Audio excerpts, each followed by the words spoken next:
Hello, welcome to Meal Support Chelsea with Chelsea Levy Nutrition. Special guest joining soon.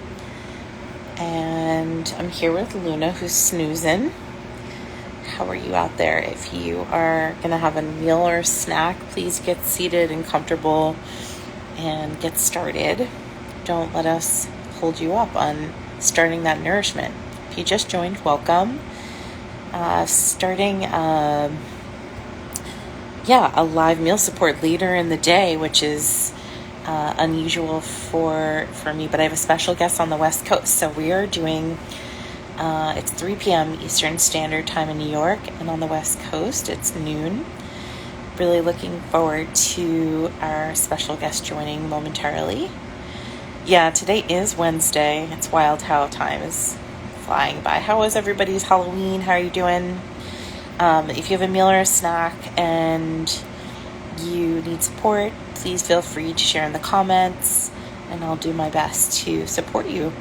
Having a snack, I had lunch already, but I am having a Ronnie Brook mango flavored yogurt drink. It's so good. Highly recommend it if you like. Hi, friend. If you like mango lassies, Ronnie Brook's mango drink really hits the spot.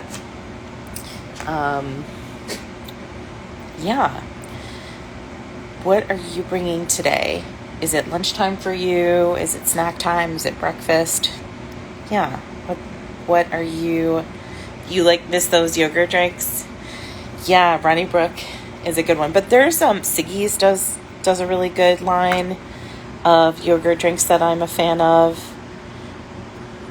I haven't tried any of them. Amy's having it's snack time. Yeah, what are you having and where are you tuning in from? Hello. Hi, Lindley. Hello. Can you hear and see me okay? I can. Thank you so much for joining. Thanks for having me. Just trying to get my I'm so excited that your hair is still pink. I wasn't sure if the picture that I pulled was current or not. So I love that it is. It makes it even more It's not fun. that I've redone it since. Got it. Full circle. It just happened that way, serendipitously. Yeah. Well, I will introduce myself and then let you introduce yourself and then just give a little spiel to everyone out there joining. I see some new folks' names. Just the different timing might sort of allow for people to join. So if you just joined, welcome. Grab a meal or a snack. And just want to introduce myself. I'm Chelsea from Chelsea Levy Nutrition in New York City. It is 3 p.m. Eastern Standard Time. I'm here with my dog Luna, and my pronouns are she, her, hers. Drinking a mango yogurt drink from Ronnie Brook that I'm a big fan of. And I'm here with Lindley, who will do the honors of introducing themselves. Hi, I'm Lindley. I use she, her pronouns, and I am a photographer and body liberation activist. I'm in Seattle, so it's noon for me, so it's the perfect time for lunch. And Yes. I'm joining today. It was really exciting when Chelsea invited me because I'm really into the idea of normalizing people in very fat bodies. And you can't, you only see me from the shoulders up. But if you go to my Instagram account at Body Liberation with Lindley, you'll be able to see more of my full body. And so normalizing fat folks even in public without shame is really important. So today, because it is lunchtime for me, I have leftovers. Yum, I love leftovers. If I don't feel like myself, you're totally allowed to laugh. So I have sort of a medley going on here. I had two. Oh, thank you. Somebody just said they love my newsletter. That's awesome. I have two half meals going on today. I've got some chicken and tortellini and some Korean beef bowl. I've also got a little bit of leftover salad, so you might hear me crunching too. And then because it is, I'm not a morning person and noon is still relatively early for me. I've got coffee, cold brew coffee and water. Awesome. So I have a bunch of different stuff today. Amy, if you go up to the top, you can see it's Body Liberation with Lindley. I don't know if you can see it at the top, but we'll also type it in the comments so that you have it. Body Liberation with Lindley, correct? I think so. I know. I'm like, what's my name? What day is it? Right. Let me You know and if I that's good. if that's right. Oh, yeah, that's it. Oh, Um, no, no, it's Perfect. Lindley. Sorry. Oop. One more time. I'm gonna like, okay, body liberation with Lindley. Okay. Yeah. I'm At just I'm just body. Southern, so I don't pronounce the D, but everyone else can choose to or not to. I don't care.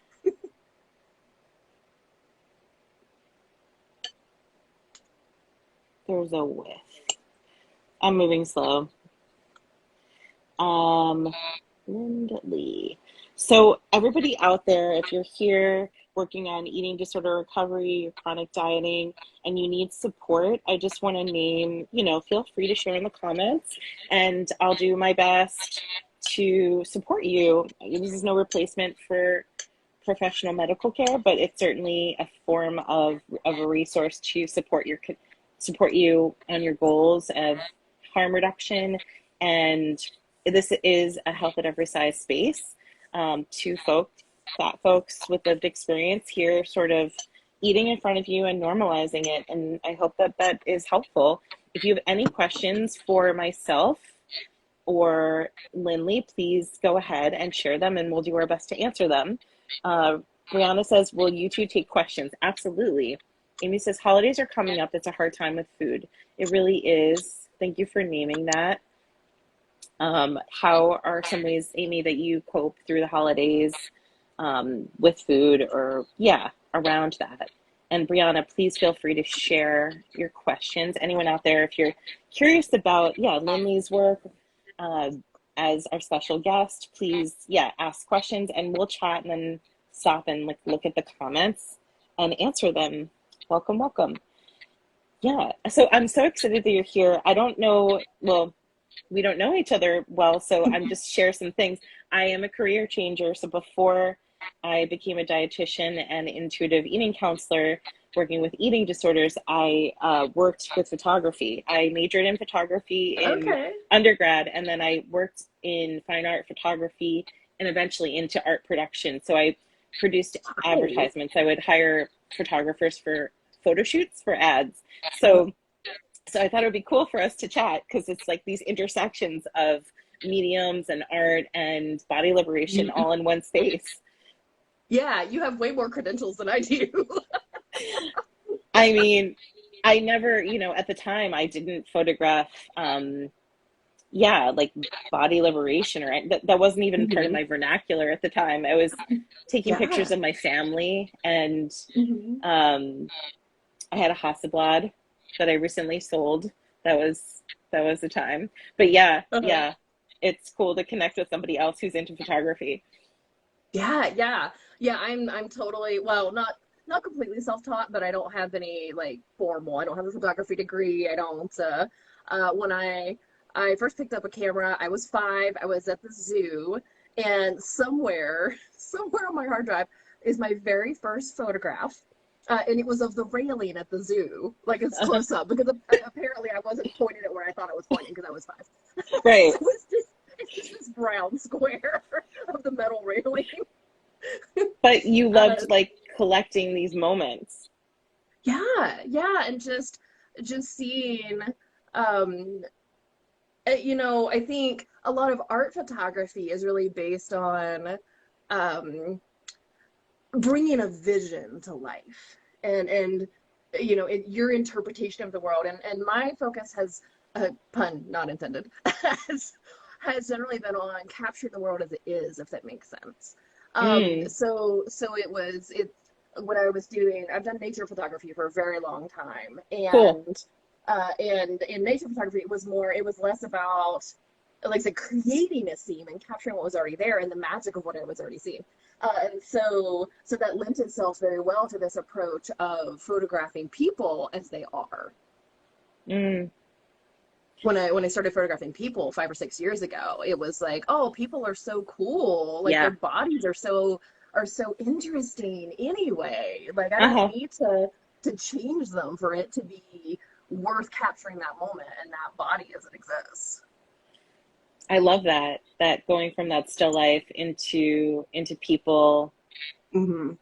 And yeah, I want to ask you more about that, but really quickly, I just want to answer Brianna's Yeah. question.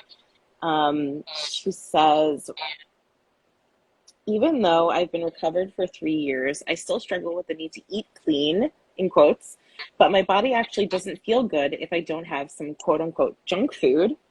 Mm. And Brianna says, why is this and how do I work on accepting it? And then Amy says, I have the same thing, Brianna. I struggle with the need to eat clean. Yeah, so let's unpack that for a minute, everybody. Clean eating is a construct, a social construct in diet culture. And, you know, food being clean is really about maybe cooking it to the right temperature so it's safe from bacteria and washing your food. So these are sort of ideas that maybe we need to dismantle and unpack. And like you said here, like you don't actually feel good unless you're eating junk food. And I wonder what those foods are. Like, what are the foods that are clean and what are the junk? And if we took them out of those labels and named them into a list of the foods that do make our bodies feel good and then the foods that don't, which is very different for everybody. And if we didn't compare or put them in these categories, we might have a better handle on navigating like the self-care and the harm reduction of what feels good in our body. And so I invite you to make a list of foods that make your body feel good and try to honor eating those. And if there is a struggle or a barrier there, then you can work towards eating more of those things, to, ideally with your clinician. So that's my take on that. I hope that's helpful. Chronically coloring says, Brianna, for me, it's partially the eating disorder and partially that our society is constantly making us think clean is good and it lingers. It's so hard. I work on it by purposefully having those other foods. Yeah, it's like really tied into also purity culture and religion, and there's just so much to unpack. So I really hope that we can name that all foods really do fit and there is no good or bad. It's what works for your body, which is individual. In the life cycle, our bodies needs change. And so in your own life, there's going to be foods that feel good at a certain time and then foods that don't feel good. So keep staying curious with a neutral sort of lens. I I want hope to note that's, too that yeah. that when we think about things that are clean and things that are dirty, this is tied very closely to racism. Mm, And there's an amazing book called Fearing the Black Body. It's kind of academic. I am not an academic and I'm not a doctor. It took me a couple tries to work my way through, but it was well worth it because it traces back the way we think about race and bodies. And this is very relevant to wonderful. weight and it's very relevant to food. Um, because for 600 or 700 years now, we have associated, and this is a very deliberate strategy that basically rich white men in Europe developed as a way to position white people as superior. Mm, White skin became deliberately associated with cleanliness, and dark skin became associated with dirtiness. And you can look around right now, if you're in the US, look at US politics right now, and look at racism in the US right now, and you can see how that is reflected.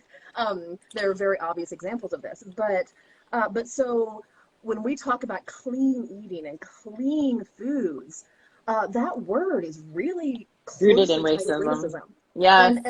And look at the foods that are considered clean. They are foods that are generally associated with whiteness and generally associated with white people food.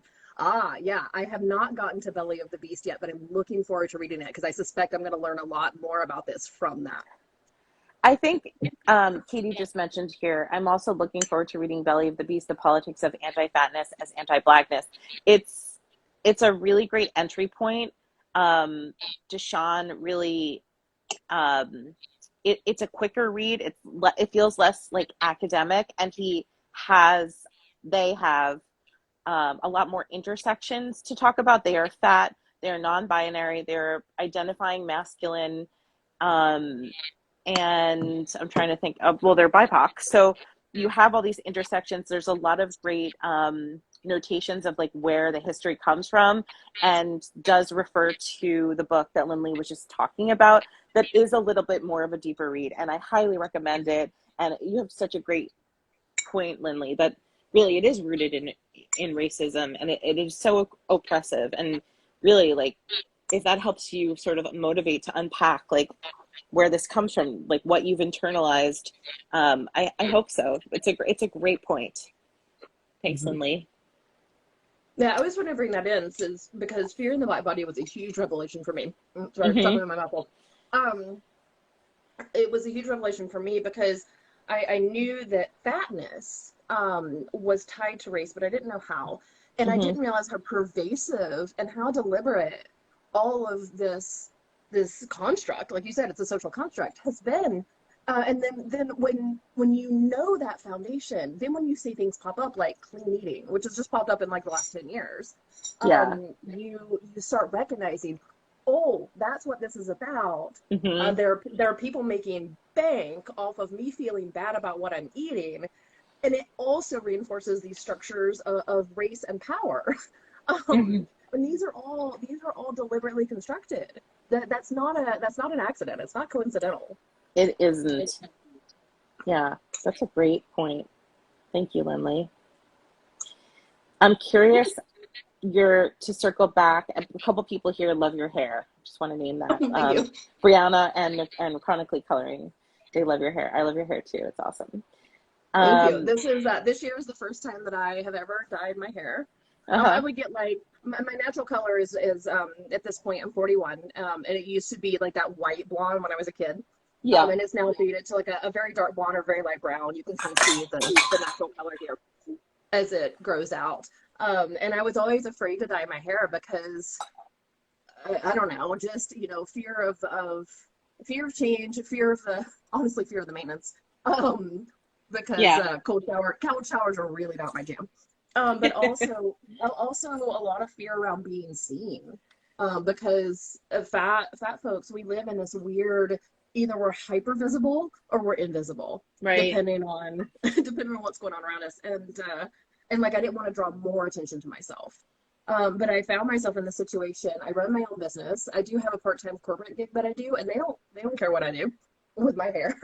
Yeah. I'm lucky to be in that situation where I'm not gonna kill my career because I have great hair. And so I said, you know what, this is the time to go for it. I And love uh, that. and it was really weird for about a week. I kept catching it in my peripheral vision and going, what is this? Yeah. And now this is the third time I've touched it up, and I really love it. That's awesome. It's a beautiful color. And Thank you. you make a great point. Yeah, we're as fat folks, we're either invisible or yeah, we're sort of under a microscope, Yeah. and it can be really uncomfortable to yeah, have to like decide where I'm landing, if that even feels like a space that I can choose. Brianna says wellness culture drives me insane. I needed medication for a heart issue, but had to try all of these lifestyle changes first, and it ended up dangerous that the medical community made me wait. Yes, wellness culture can be really, really intense. Thank you for sharing, Brianna.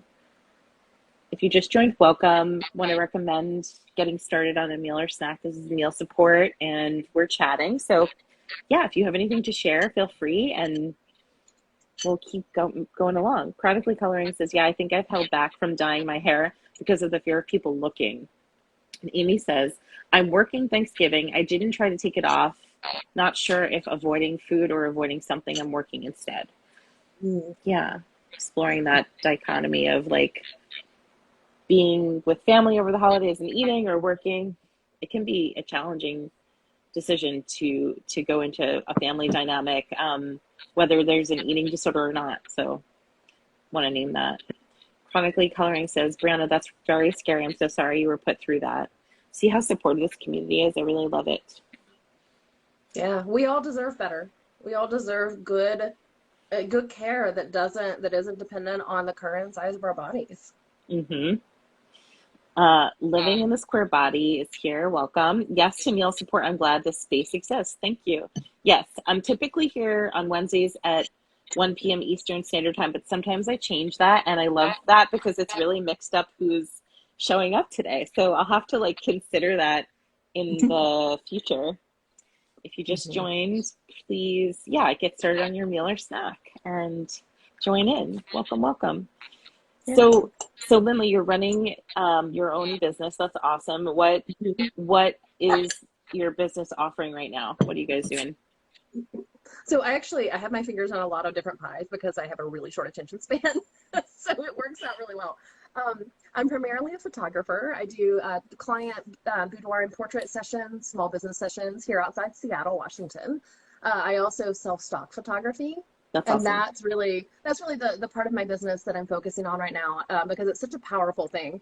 If you're not familiar with stock photography or stock images, they're the images that you see that are used in magazines and advertising and social media and on websites, because most companies don't have the resources to just hire a photographer every time they need a photo. Right. And so there are stock photography websites, Getty, iStock, Dreamstime. There are all these big stock photo websites So many. where you can just go buy a photo, Yeah. or the free ones like Unsplash.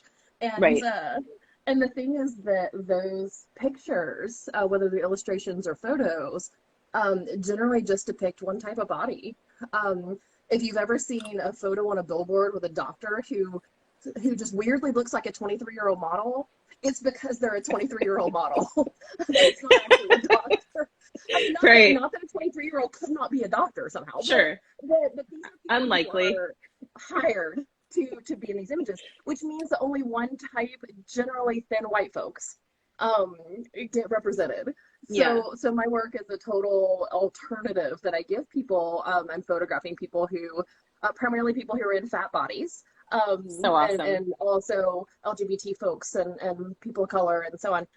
It's a real alternative. So companies and small business owners have a way to depict people like me, who are their customers and their prospects.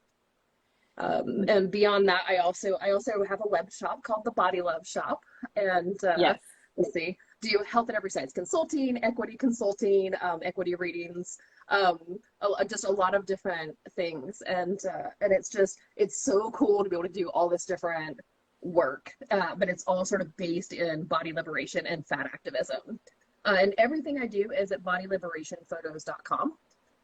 So you can find all the shop and the stock photos and my client photography and all this stuff is in one place. Yeah, that's awesome that you're doing all this work that's like it's very social justice forward, and it's bringing to light your own lived experience and body into the forefront for more people to have the visibility to see that diversity, which is so incredibly important. I remember, so I used to be an art buyer. So one of my initial jobs was to buy stock photography for ads. And I would get like, this like checkbox, like we need more diversity or we need more of these pictures, and a lot of limitations on that stuff existing. So I'm happy to see, that there are more photographs being taken and put out into the world that have that diversity in, every lens that we could possibly show it up in. So important. Yeah. I came out of a corporate marketing career, and so before I started this business, and I was always needing stock photos, and often there were very specific, like industry specific photos, like I don't know, a photo of a construction manager looking at a construction site, or like that kind of thing. It's very specific, very pharma. And it was always like the thin white dude in the hard hat. And totally. if you were lucky, there would be like a thin Hispanic man or a thin black man, but it was always these very normative photos, and there just weren't options. No. Chronically Coloring says, I like how there are so many models looking doctors on all the TV shows. In all media. We only see that kind of body represented. Like, I actually didn't pursue a photography career for a number of years when I could have. Yeah. because I'd never seen, and this is changing, which is awesome. But I'd never seen a fat photographer. I didn't think anybody would hire a fat photographer. Like, who's going to want to work with me? And the answer is that, lots of people, because I'm representing people, who don't get represented otherwise. But I wasn't sure that a fat person could be a professional photographer because I'd never seen one. Right. Yeah, I felt the same way about becoming a dietitian. Like I didn't see any in my classroom or anywhere. And it's still it's a minority, so it's challenging. Amy Yeah. says, bye everyone, I have to get ready for my dietitian appointment. Bye, Amy. Oh, Hope good you have a luck. good appointment. Let's see. Chronically Coloring, or Brianna said, oh, Chronically Coloring says, in Chelsea's past life as an art person, laughing. Yes. Brianna says, my hair is purple on the ends. It's really fun, and a lot of the LGBTQ community has colored hair. It makes me feel more myself. I'm glad I did it. And that's awesome. Oh, that's great. That is badass, like Chronically Coloring says. If you just joined, welcome. Chelsea, we need you in this field. Oh, thank you. Yeah, I'm curious about, Lindley, like, when did you find HAES, and like how did you bring that into your life and into your work? Oh, it was a little bit before I started my own business. I had been in the fat activism and the fat acceptance community pre body positivity, Sure. because body positivity is an Yeah. offshoot of fat acceptance. Yes, it is. And I have a whole monologue there that it's probably on my Instagram somewhere if you want to hear that. But you don't need me to talk for half an hour about body positivity appropriating fat activism. Yeah. But I was sort of in fat activism in the older school, like LiveJournal days when it was all LiveJournal and blogs. Oh, yes. And so I was The zine. following people who were HAES health at every size aligned. And I sort of just gradually became familiar with that through hearing other people talk about it. Photobomb. Hi. Photobomb. Is that Luna? This is Luna.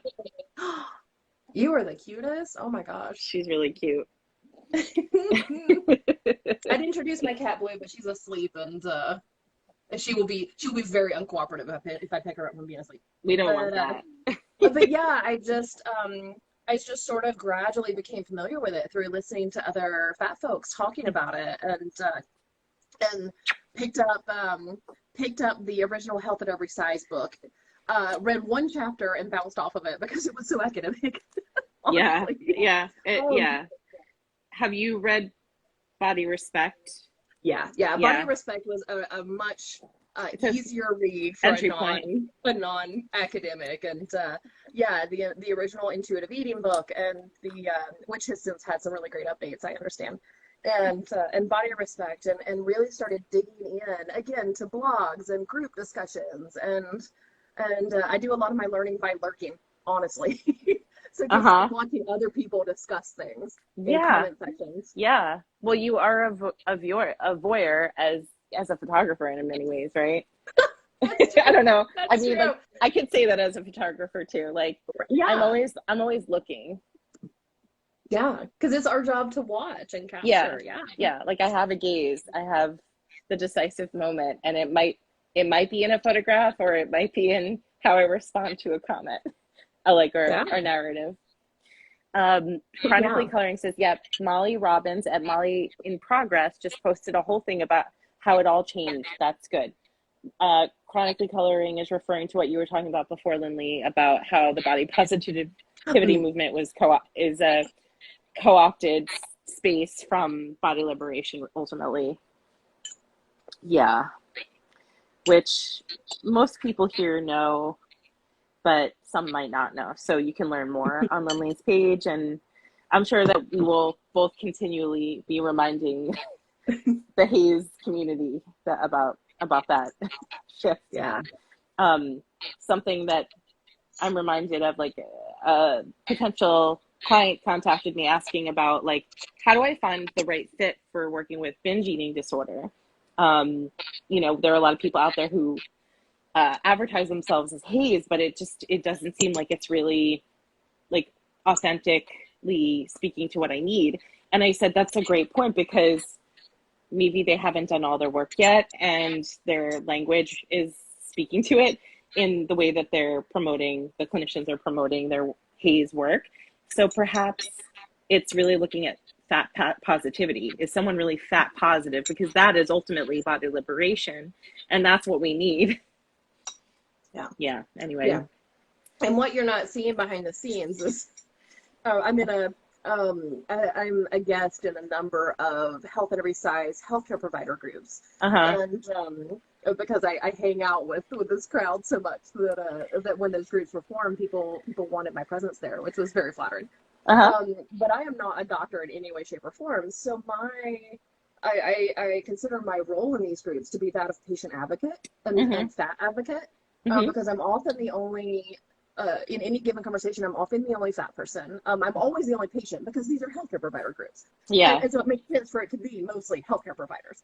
Um, Yeah. but often these are people who don't have a lot of presence of very fat folks in their lives or in their Mm-hmm. patient base. And so I'm often the one who's coming in and going, yikes. Yeah. Yeah, like I And gotta call this out. yeah. And so, which has made me a bit of a polarizing presence in these groups, I think. Mm. That's probably putting it really politely. I'm really grateful for my access to Mm-hmm. these spaces. And so I try to, be gentle when I can. But Yeah. it's such an important ability to be able to be that fat person who's like, hey, let me tell you how that's going to come across to actual real life fat folks. Um, Mm-hmm. and what I've seen is that there's a lot of healthcare providers are picking up the health at every size terminology because it's starting to be seen as a marketing It angle. is. It's Um, trendy. yeah, it's starting to become trendy, which on one hand is awesome Awesome. because we need weight for Yes. healthcare options for everyone everywhere. But on the other, if that person hasn't actually done the work, because Hayes is at its core a social justice framework. Yes. It is political. It is social Where are the justice. hearts, It Nicole? is Where are the hearts? anti-oppression, and that is deep work that I had to do it. Healthcare providers have to do it. We all have to do it if we're going to treat fat people equitably. Yes. And so when you run across Hayes in the wild, that person may or may not have actually done that inner work. Yeah, And completely. so people like Reagan Chastain have done a lot of talking about things you can say in the doctor's office to protect yourself. Yes. Like cards you can take to the doctor's office. She has some wonderful downloads on her site. And it's okay to like call and ask questions. Mm-hmm. I I share was I them was all the literally time. talking to Reagan yesterday, and she was saying that she had gone to find a new healthcare provider for a particular medical issue, and she Yeah. called in advance, and she said the politer equivalent of, "Am I going to be? Are you gonna do the thing right, or am I gonna have to find somebody else? Yeah, yeah. Am I going to be when I come in? I expect to be provided with a chair that I can sit in, and a table that will carry my weight, and Yeah. a gown that will fit me. Can you provide these things?" Yeah. And just Yeah. asked. It's And really hard, and she's done that work, and it's really yeah, important that she exists in the world and shares these cards and this knowledge. yeah, Um, so important. yeah. So it's okay to just ask. Are Yeah. you going to treat me respectfully? Mai just said thinking that live journal and blogs are old feels so weird, and a laughing emoji. Yeah, Right, right. And totally. yet nobody knows about LiveJournal now. Yeah. Brianna says I'm LGBTQ and disabled, so I prefer clinicians and people with marginalized identities. You truly never know who you're impacting when you embrace different identities. It's a great point. Mm-hmm. Chronically Coloring says I'm lurking now. Good point. Brianna says I love Molly. If she wants to come on here, that would be so cool. Yeah, she's been on Mm-hmm. here before, and she'll come back on here for sure in the near future. If you just joined, welcome. Yeah, just catching up on these lovely folks joining. Let us know if you have any, yeah, questions or want to talk about anything with Lindley and their Yeah, I'm work. now fully caffeinated, so Chronically, you know I have my full present. awesome. Chronically Coloring says I recently asked someone who I had been at a major treatment center this September, and they hadn't heard of HAES. Yeah. Mm-hmm. I've seen like eating disorder recovery spaces where like the books sit out and the clinicians have never read them, but they promote them.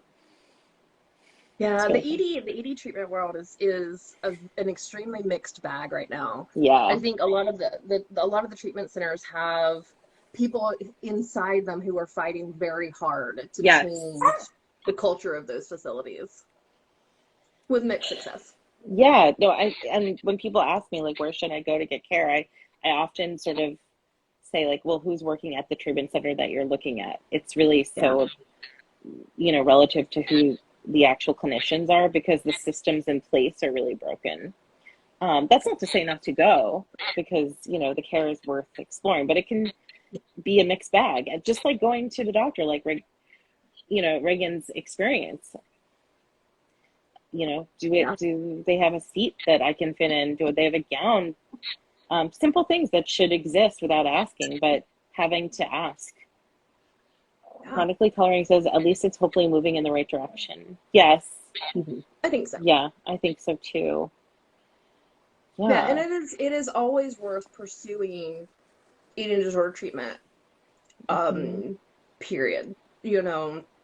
Because yeah, there are a lot of people out there who are not good treatment providers. There are a lot of people out there who are very fat phobic, Yeah. but it is more important that you get the care you need Yeah. than you go, well, I might get somebody who's terrible, Mhm. and I'm saying this as someone who has experienced, I have never had an eating disorder as adult, as an adult Mhm. or as an adult, whatever. Words are hard. I did have a minor eating disorder as a child. I did grow out of it. I never received treatment for that. Um, and so I do not have the lived adult experience of having an eating disorder. Mhm. That said, I live in a very fat body. Yeah. I have experienced a great deal of medical mistreatment. Mhm. I'm terrified of getting COVID and having to go to the hospital because the fat folks are not being treated well in COVID times. That said, I'm going to the doctor for the stuff that I need to go to the doctor for. It is so important that we not within the constraints of our own individual lives, that we take advantage of the healthcare that we can access. And it is Completely. so important. You deserve to be able to eat in a way that serves you. You deserve to not have disordered eating Yeah. habits or patterns. You are absolutely worth treatment. So yeah, it's possible that you'll get somebody who's crappy, but it's possible that you'll get a grocery store cashier who's crappy. Like we all, Totally. we have, like, we can't control what other people do, and it's worth pursuing treatment because you are absolutely worth that. Yes. I'm so glad you're saying that, because yeah, I think about that all the time. Sometimes I get clients that need to go to higher level care, and I think it's better that you're there and we're advocating for you than you not going at all. And you're not alone. You have advocates. Like, and so I ask all of you, like, who's around you that can help advocate for you? Um, Ask for help. It's okay to ask for help, and lean into support in broken systems and still receive care. It shouldn't be this hard to go and have to go against the grain, but it is better to do it than to not get the care. It's like the good enough mother. I don't, in There's like in psychology, there's a monkey that's taken away from its mother, and it's put with like a wired mother, and it's like the good Yeah. enough mother, like with it's like cloth, and it's not good enough, but it's still serving a. I don't know. This probably sounds extreme, but like it was sort of like a study of, yeah, getting care, less than care, the good enough parent. I call it the good enough mother, but it is the good enough parent. Um, yes, there's Winnicott. Yes, thank you. We have we have people in psychology in here, and someone else knows the study. Yeah, and so we all need to go. Maya says, well, he said mother, technically caregiver. Yes, my politically correct. Good on point. Yeah, I remember Um, reading about that in like freshman psychology in yeah, college. totally. Uh, Brianna says we have a for-profit healthcare system. I think that people are afraid of going somewhere and not being helped because you still have to pay. Yeah, Yeah. I know. Our medical model. Luna's had multiple treats and she's just demanding more. All right, what do you think? You've had yogurt. You've had little lamb lung treats. What do you think? Huh? But I'm the star. I deserve to be the center of attention. She's just so fluffy. She's Can't like, stand just feed me. it. And now Luna I'm love. happy. I'm the center of attention. Yeah. Yes. Okay. Okay. I'll give you one more bite. Yes. It makes me so happy when people's pets bomb their videos. I know. It's the best thing that's happened through this pandemic. Right? Yeah. It's like, please don't apologize for your pets. I want to see them. How's it going through the pandemic with, yeah, photography and shoots? Like, how are you navigating that these days? Mostly I'm not. I live with someone who is, I'm relatively high risk because of my body size. And when Yeah. I say that I'm high risk for COVID, um, it is not that my body is at fault, but the stigma is at fault. Yes. Because we know that fat folks are not treated well in medical situations, particularly, and there have been studies done on this. You can DM me and I'll give you the site. But we know that fat folks are not treated well in pandemic and virus situations. So I'm at high risk for weight stigma if I need to be treated for COVID. My Yes. body is not the problem. That Correct. said, I live with someone who is in a similar risk category because of stigma and also has an additional medical risk. So, in the interest of having people I love not die, I am still not open for Hmm. client sessions, and I'm not doing new stock photos right now. I Okay. have a nice little healthy wait list of folks waiting to open up, and I'm hoping to be able to do that soon. So wear your masks, get Please. vaccinated, please, so that I can Yes. pick up a camera again. Yes, please. Yes, I'm please. Jones and I need my camera. I've been doing lots of nature photography, but yeah, I'm not Okay. doing film photography. And I've been really Yeah. lucky. I am so lucky Yeah. that I have other income streams. I've done a Hmm. ton of equity consulting and things during the pandemic, selling lots of stock photos that already exist. And running my shop and like I said, I'm so so lucky that I'm able to do that because so many photographers that I know were absolutely boned by the shutdowns. Truly, truly. Yeah, I'm so glad that you've had other streams of income and that you're staying safe and that you've, yeah, been able to do that. But everybody out there, wear your masks, get vaccinated, please do all the things. We Please. want to see Lindley out there That's right. photographing people.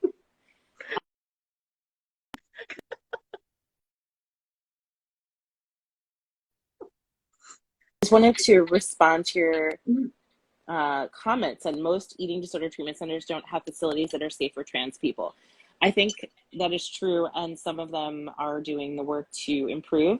And I would say getting your outpatient team on board with advocating for you so that you get the care you need, because it is a very different thing. You know, body neutrality is a really important stream to go down when we're talking about body dysphoria and gender affirming care.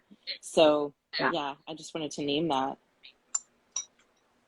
Yeah, and the more intersections that you have, of course, the more difficult it is to find good treatment. And yeah, I Yeah, really want to, when I say that it is worth pursuing treatment, I also want to be very respectful of that. yeah. Hodgepodge Podge says, I have delayed a colonoscopy because of the experience I had the last time I saw her. She offered me diet pills, which I wasn't there for, and I'm heavier now. That is really scary. I wonder if you can utilize any of Reagan's cards or, yeah, use any of our voices to help support you, advocate for yourself in this space.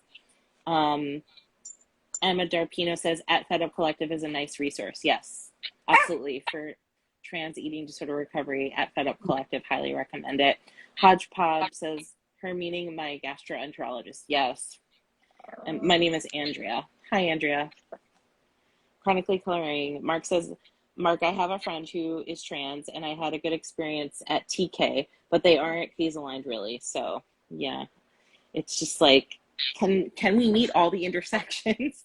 So Yeah. much of these spaces, even beyond that, it's not very individual. And so it is temporary. It's a higher level of care that's temporary to get you to a place where you are outpatient to get more individualized care.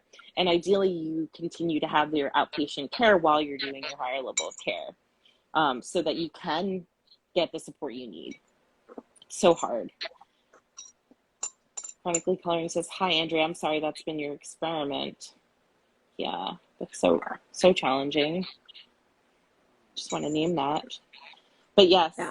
back to the idea that like it's still worth going to for harm reduction to get care. Hmm. The good enough parent. Yeah, and I'm kind of talking outside my lane here because again, I don't have this lived experience, but if getting any kind of level of care gives you tools that you can use on your own, Hmm. or if a higher level of care gives you some tools you can use with an outpatient team, that's a net good too. Maya says, I wish there was a peer support equivalent of IOP or something as an alternative to the extent models. Me too. Me too. I love, Lindley, that you are in these spaces as an advocate with lived experience, that you get to share your expertise, and you're supported and lift other people's marginalized voices. Yeah, it's such a privilege to be able to be in those spaces. Because when I'm speaking to healthcare providers and helping them do better, or just arguing with them. I mean, let's be honest. Sure. Some folks want to do better, and some folks want their ego stroked. And they get real shirty when a random fat lady comes in and says, "Ooh, maybe not." Um, but I'm not just speaking for myself. I'm speaking for I have two friends right here in Seattle who cannot access eating disorder treatment because they're too fat, because nobody will Hmm. believe them about their eating disorder. Um, and That's so horrible. and somebody who has been accessing treatment who's also very fat through some really incredible odds. I'm speaking for those three people. I'm not just speaking for myself. Hmm. I'm speaking for everybody who needs better care. And of course I can't speak for trans folks. I'm not trans. I can't speak for people of color. I'm extremely white. Um, but in fighting for better care, I hope that I'm fighting for better care for everybody. Mm. Because Yeah. when we treat fat folks better, everybody gets treated better. Hmm. Yeah. Yeah. I mean, these intersections are not in a like we're not in a monolith, and they overlap each other. And right, we can only speak from our own lived experience, but they do intersect. And so, yeah, that intersectionality is so important to highlight, and everyone does benefit. Emma says most eating disorders are those that aren't diagnosed. It's so true. Yeah. So true. I don't really see a big difference between chronically dieting and like learning how to heal your relationship from disordered eating from to an eating disorder. I think they're all on a spectrum, and everyone deserves care. And this is all just insurance companies, really, and as far as I'm concerned, Yeah. in terms of like meeting the criteria of the DSM to be prescribed and covered. You know, if you Yeah. just joined, welcome. We've been talking about intersectionality, health at every size, advocating at the doctor's office, higher level of care, nourishment, pets, photography, uh, lived experience.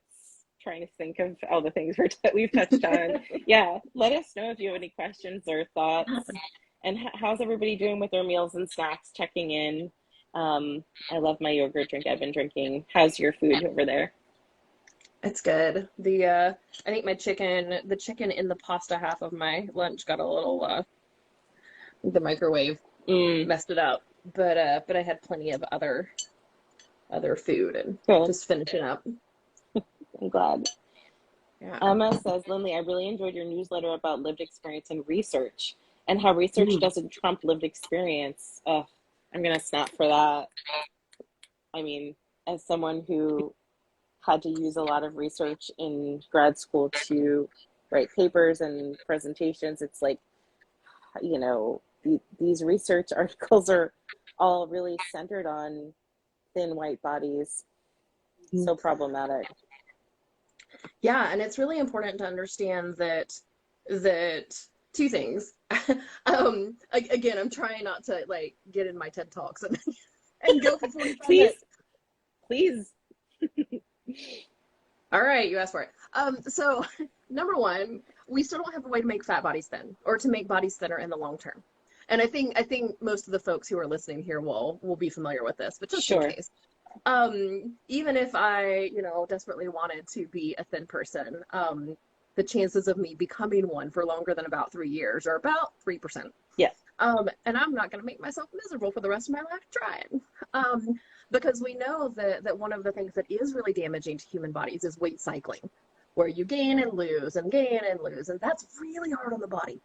So, and so we don't have with all, you know, it's something like $80 billion diet industry. That's every year, $80 billion off of something that doesn't even work. Yeah. Plus, That's how they keep all making money. the bariatric industry and all the, you know, the Spanx industry, whatever you would call that.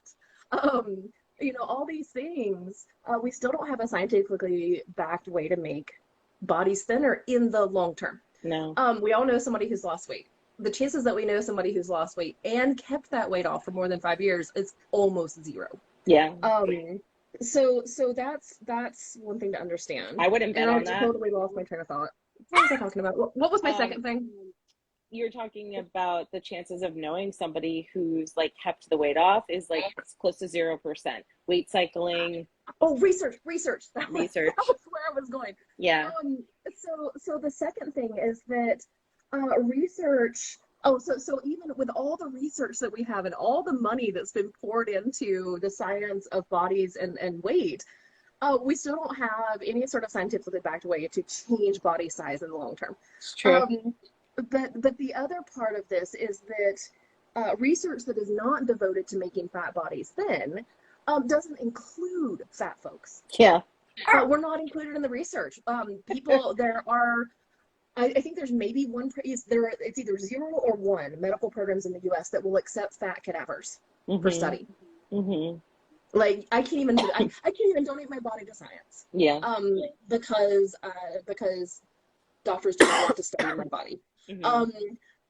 Fat people are not included in medication in medical trials for medication dosage.